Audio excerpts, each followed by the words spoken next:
Coucou tout le monde, j'espère que ça va bien. Bonne année premièrement, c'est ma première vidéo de 2020 justement. Alors nouvelle année, nouvelle résolution, déjà plus d'argent.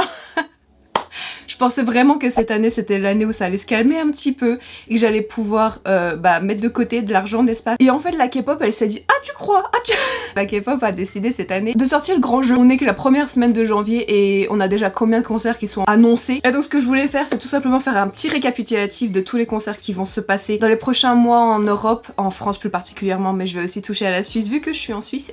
Je vais essayer de vous donner le plus d'informations possible, toutes les informations que j'ai pu regrouper en fait au moment où je fais cette vidéo. Je vais aussi vous laisser les liens des billetteries, etc., etc. dans la boîte de description si vous voulez aller regarder, vérifier tout ça par vous-même. Comme vous savez sûrement, il y a des rumeurs qui disent que tel et tel groupe pourrait revenir en France. Je vais les mentionner aussi un petit peu vers la fin de la vidéo. Et je voulais aussi justement partager avec vous, quand il y a autant de groupes qui viennent en Europe et tout, comment choisir, qui choisir, est-ce que ça vaut le coup, etc., etc. Genre, juste partager avec vous ma mentalité par rapport à tout ça en fait. En fait, à la base, je voulais me concentrer que sur 5 groupes et en mentionner quelques-uns en bonus, sauf que là, depuis le moment où j'avais préparé cette vidéo et aujourd'hui quand je filme, il y a eu au moins 2 ou 3 autres concerts qui ont été annoncés, alors t'es là... Oh genre calme-toi s'il te plaît, ok? T'as déjà vu ce mime de Bob l'éponge où il ouvre son porte-monnaie et il y a rien? C'est nous. Donc j'ai une liste de plusieurs concerts justement qui vont se tenir en Europe et en France plus particulièrement. Et par contre ma liste elle est pas dans un ordre chronologique. Alors on va commencer avec Day 6. Day 6 c'est... Ah c'est dans 2 jours. L'organisateur c'est Ma Music Taste comme d'habitude. C'est souvent Ma Music Taste en fait. Pour les groupes comme ça, JYP et tout c'est souvent Ma Music Taste. Et donc il s'arrête pour un show à Paris le 10 au Doc Pullman.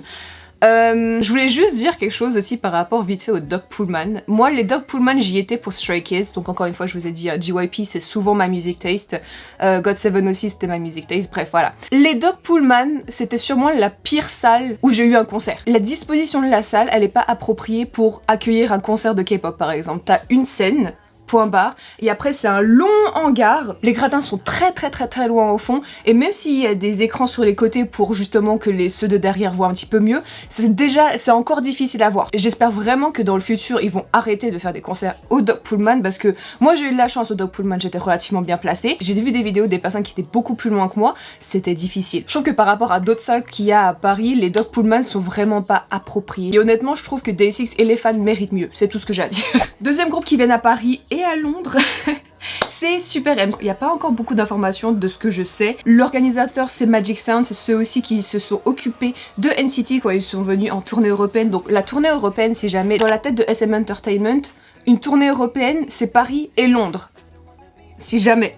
Le fait qu'il y ait aussi peu de dates, aussi peu de villes annoncées, ça fait qu'il y a une concurrence entre guillemets entre les fans qui est plus grande, parce qu'il faut pas croire qu'il y a que des Français qui vont venir à la date de Paris, il faut pas croire qu'il y a que des Anglais qui vont aller à la date de Londres. Clairement Super M, il y a quoi, 5 fandoms là-dedans, la plupart ne sont jamais venus en Europe pour un concert. Je comprends que l'emploi du temps des garçons est juste à tomber par terre, c'est juste pour moi, mais c'est limite de l'exploitation des fois. Mais c'est vrai que ça aurait été sympa d'avoir un petit peu plus de dates, comme ça plus de personnes peuvent se permettre, tu sais, et en plus avec le trajet, etc., jusqu'à Paris, jusqu'à Londres, ça peut être difficile. Mais pour ce qui est de la vente ou quoi que ce soit au jour où je vous parle, j'ai pas d'informations. Troisième groupe qui vient en Europe cette année, c'est Seventeen. Seventeen seront à la scène musicale le 5 mars. L'organisateur est Live Nation. J'ai déjà aussi dit ce que je pensais de Live Nation. Les prix sont trop chers. L'organisation, il n'y a aucune communication. On nous prend pour des pigeons, voilà. Oui, j'ai dit que j'allais pas le redire, mais je le redis parce que je suis tellement... Ça me touche profondément.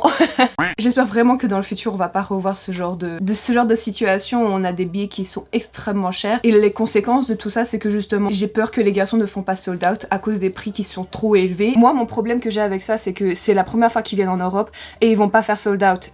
Je dis pas par certitude qu'ils vont pas faire sold out, c'est juste que quand je regarde encore le nombre de billets qui restent, ça me fait peur. Je pense réellement que s'ils avaient fait des prix plus abordables, moins élevés, avec des bénéfices qui étaient un petit peu plus intéressants, ou alors dans une salle un petit peu plus grande, parce qu'encore une fois la salle musicale c'est relativement une petite salle pour Seventeen j'ai l'impression, mais bon, étant donné que c'est la première fois qu'ils viennent en Europe, je peux comprendre. Mais ne pas faire sold out la scène musicale, ça peut être vu comme un point négatif. Et après Pledis ils vont se dire ah putain on fait pas sold out à Paris dans une petite salle comme ça, bon on revient pas. Je mets le blâme justement sur Live Nation pour avoir mis des prix aussi élevés. Bon on va passer à autre chose sinon je vais toujours me plaindre et tout, je m'excuse. quatrième groupe. Quatrième groupe qui viennent en Europe, c'est 80's, c'est leur seconde tournée mondiale. Et comme j'ai déjà dit dans une autre vidéo en français, ils sont passés du Bataclan au Bercy, ce qui moi je trouve hallucinant en fait, cette évolution qu'ils ont eu en l'espace d'un an. Je suis tellement fière d'eux en fait, et je les vois revenir encore et encore et encore, parce que 80's, il me semble vraiment que c'est un groupe qui a une fanbase qui est beaucoup plus consolidée à l'étranger en fait, et en Europe plus particulièrement. Ils sont très populaires en Europe, et c'est pour ça qu'ils vont aussi, je pense, comme Monsta X par exemple, GOT7 aussi, revenir très souvent. Donc ils passent à l'Accor Arena le 17 mars. Le mois de mars va être complet les gens. L'organisateur c'est My Music Taste, encore une fois, ils ont commencé avec My Music Taste, je pense qu'ils vont continuer avec My Music Taste dans le futur. On va passer à un concert qui moi me réjouit tellement et je vous explique dans 2 secondes pourquoi. C'est On and Off qui ont leur première tournée européenne en fait, et ça me réjouit tellement. Et ils font 3 stops: Sofia en Bulgarie, Paris en France et Lausanne en Suisse. Et moi qui suis suisse, ça me réjouit tellement. Alors oui, je suis franco-suisse si vous ne le saviez pas. Et moi qui me bats depuis tellement d'années pour justement amener quelque chose en Suisse de K-pop, peu importe ce que c'est, peu importe que ça soit un événement ou bien un concert ou quoi que ce soit, je voulais quelque chose et c'est là, ça se passe. Et ça je le dois beaucoup à HXL Event et à MKC Events, parce que c'est justement ces 2 organisateurs qui se sont mis ensemble pour que ce concert en Suisse à Lausanne devienne réalité, n'est-ce pas? Et je l'ai déjà dit mais je le dis encore, c'est vital que ce concert en Suisse fonctionne bien, qu'il y ait des fans qui viennent à ce concert, parce que c'est ce concert qui va donner à la Suisse une réputation par rapport à est-ce que la Suisse est prête à accueillir la K-pop, est-ce qu'elle est prête à accueillir des concerts K-pop, est-ce que les fans sont prêts à aller jusqu'en Suisse de l'étranger pour voir un groupe de K-pop. Voilà, je trouve que c'est une opportunité qui est juste exceptionnelle et il faut pas la laisser passer. Au moment où je suis en train de filmer cette vidéo, il n'y a pas eu encore d'informations par rapport aux billets, au prix, aux bénéfices ou quoi que ce soit, mais comme je l'ai déjà dit, et si vous connaissez HXL Event, vous savez très bien que les prix vont être abordables, les bénéfices vont être incroyables, et encore une fois c'est une expérience qui est vraiment plus humaine entre guillemets que ce que vous allez avoir avec My Music Taste, Live Nation ou quoi que ce soit, parce que c'est fait par des fans pour des fans. Si vous connaissez pas le groupe On and Off, je vais vous laisser des liens justement pour aller regarder et découvrir un peu leur musique, etc. dans la boîte de description en bas, donc allez-y s'il vous plaît. C'est un groupe qui est vachement underrated, donc si vous voulez découvrir un autre groupe, etc., donnez-leur une chance en fait. Ils le méritent vraiment. Si ce concert est une réussite, c'est fort probable qu'il y en aura d'autres dans le futur. Donc je vous le demande s'il vous plaît, venez à ce concert en Suisse à Lausanne. Lausanne c'est pas si loin que ça. Faut partager un petit peu. On and Off sera à Lausanne le samedi 11 avril, il me semble que c'est un samedi en plus durant les vacances de Pâques. Vous avez pas d'excuses. Un autre groupe qui a annoncé sa venue en Europe il y a pas longtemps, c'est AB6. Et la date c'est le 23 février, donc c'est tout bientôt aussi finalement. Et il me semble que l'organisateur c'est AEG. AEG c'est aussi eux qui se sont occupés de Monsta X la dernière fois qu'ils sont venus à Paris à la scène musicale. Je pense qu'on va avoir de plus en plus de rookie groupes comme 80's ont fait l'année passée. Quelques mois après leur début, faire une tournée mondiale justement pour se faire plus connaître. Pas que AB6 n'est pas connu, n'est-ce pas, mais pour justement acquérir une fanbase étrangère. Et je pense qu'on peut s'attendre à d'autres rookie groupes cette année justement comme CIX peut-être, en tout cas je l'espère, qui pourraient potentiellement venir pour une tournée ou quoi que ce soit. Prochainement une annonce que moi j'attendais depuis des mois, des années. Card qui reviennent en France le 24 mars. Le producteur de cette tournée c'est HXL. Alors attention, c'est pas les organisateurs cette fois-ci, donc c'est pas eux qui s'occupent de la salle, c'est pas eux qui s'occupent des prix, des bénéfices, etc. La France aime Card, l'Europe aime Card et ils nous le rendent bien franchement. J'aurais bien voulu vous dire plus d'informations que ça, mais pour l'instant on n'a rien. J'ai aucune information par rapport à la salle, les prix, les billets, etc. Je sais rien, il y a encore rien, mais justement suivez HXL sur les réseaux sociaux, etc. pour suivre tout ça. J'ai maintenant un petit bonus parce que c'est pas forcément de la K-pop par soi-même, mais c'est One. Si vous êtes plus tout ce qui est K-hip-hop, K-rap, K-R&B, etc., vous devez absolument suivre Cult of Ya. C'est l'organisateur qui va s'occuper de tout ce qui est scène K-hip-hop, K-rap, K-R&B, en Europe en tout cas. Et One a annoncé qu'il sera justement pour une mini tournée européenne à Paris et à Londres en fin février pour sa tournée Private Only. Donc il sera à la salle La Bellevilloise. Pourquoi je l'ai dit avec l'accent suisse? Donc il sera le 24 février à la Bellevilloise à Paris. Les billets sont déjà en vente sur le site de Cult of Ya, donc encore une fois je vais vous laisser le lien dans la boîte de description. Alors il me semble que j'ai fait le tour de tous les groupes qui ont déjà annoncé leur venue. C'est possible que qu'il m'en manque un ou deux parce que franchement il y en a tellement et c'est difficile à suivre. Au bout d'un moment t'es là, attends, lui il vient, lui c'est cette année, lui c'est quel mois, c'est dans quelle salle, enfin bref. Prenez des notes. Et donc maintenant je vais passer dans ma partie où potentiellement ils vont peut-être venir, n'est-ce pas, cette année. C'est presque déjà confirmé, mais comme on n'a pas de date ou quoi que ce soit, on n'a pas de ville, je vais pas m'avancer trop. BTS qui ont mis sur leurs réseaux sociaux une photo, c'est des reflets des membres dans de l'eau, je crois, je sais pas trop quoi, et puis c'est Tour 2020. Puis j'étais là, ah mais bon, ça c'est pas vraiment une surprise. La dernière fois qu'ils étaient à Paris, en tout cas, ils avaient dit qu'ils allaient revenir l'année prochaine. En plus, là, ils ont annoncé un comeback. Non mais... Un autre groupe qui a annoncé une tournée mondiale, mais on n'a pas encore des informations précises pour l'Europe, c'est Stray Kids. Stray Kids ont annoncé qu'ils avaient de nouveau une tournée mondiale. Cette année, ils vont aussi sortir leur premier full album. Voilà, c'est une année qui va être extrêmement chargée aussi pour Stray Kids.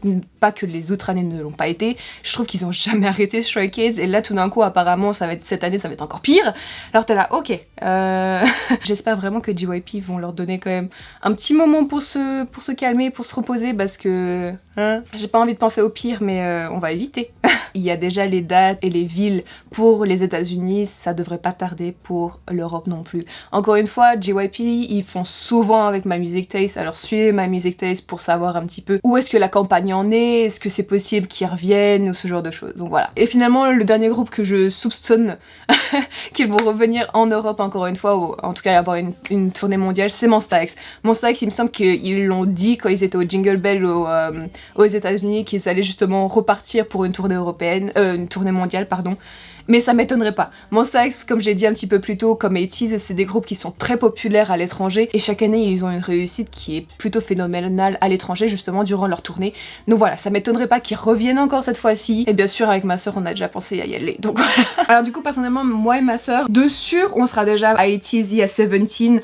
On espère pouvoir aller à Super M, on attend encore les informations comme j'ai dit un peu plus tôt. On sera aussi à Lausanne pour On and Off. J'espère pouvoir aller à Card. Puis bien sûr tout ce qui est Stray Kids, Monsta X et BTS, ça me tente quoi. C'est pour ça que je dis, les porte-monnaies cette année, ils vont prendre cher. Et donc voilà, maintenant j'aimerais partager avec vous comment moi je réfléchis pour choisir si je peux y aller, si j'y vais, est-ce que ça vaut le coup, qu'est-ce que je prends en compte. C'est premièrement les prix, les bénéfices, la date, les salles et la setlist. Il y a 5 critères pour moi que je vais toujours prendre en considération quand je réfléchis. Est-ce que je vais à un concert, est-ce que j'y vais, est-ce que j'y vais pas, ce genre de choses. Les prix, j'ai pas besoin d'être vraiment expliqué. Si les billets sont beaucoup trop chers comme 17, ça me tue vraiment de voir ce genre de prix, ça c'est juste exorbitant. Je vais pas considérer de prendre la plus chère, mais je vais rétrograder, on va dire, et je vais prendre un petit peu moins cher parce qu'il n'y a pas moyen que je mette 400 balles dans un billet pour des bénéfices qui sont aussi moindres entre guillemets. J'aime 17, mais j'aime aussi l'argent.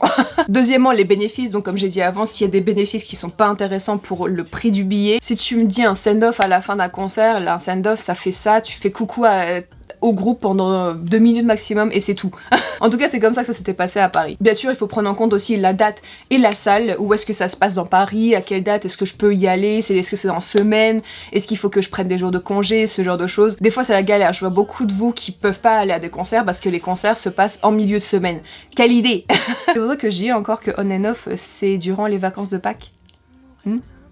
Bref, et finalement mon dernier critère c'est la tracklist, la setlist. C'est toutes les chansons qui vont être jouées durant le concert. Par exemple, l'une des raisons pourquoi je suis pas retournée à BTS la deuxième fois ils sont venus en Europe, c'est que je préférais la setlist qu'ils avaient fait quand ils étaient pour Love Yourself, et la deuxième c'était Speak Yourself je crois bien. Et quand je préférais l'une à l'autre, je me suis dit écoute, j'ai déjà eu la chance de les voir et j'aime pas autant les chansons qu'il y a dans cette setlist que celle où moi j'y étais.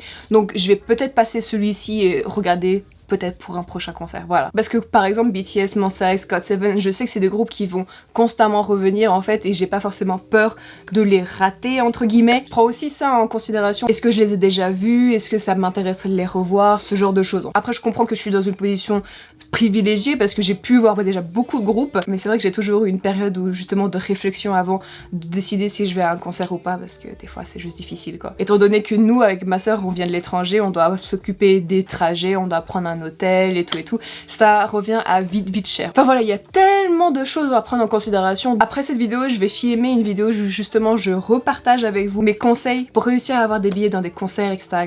Je sais que j'ai fait une vidéo il y a un moment déjà, mais allez pas la voir parce que mes conseils n'ont pas vraiment changé, c'est juste que la vidéo elle est vieille quoi. Je crois que j'ai fait le tour, j'espère que j'ai pu vous donner assez d'informations. Encore une fois, il y a les liens dans la boîte de description. Et sur ce, à tout bientôt, gros bisous.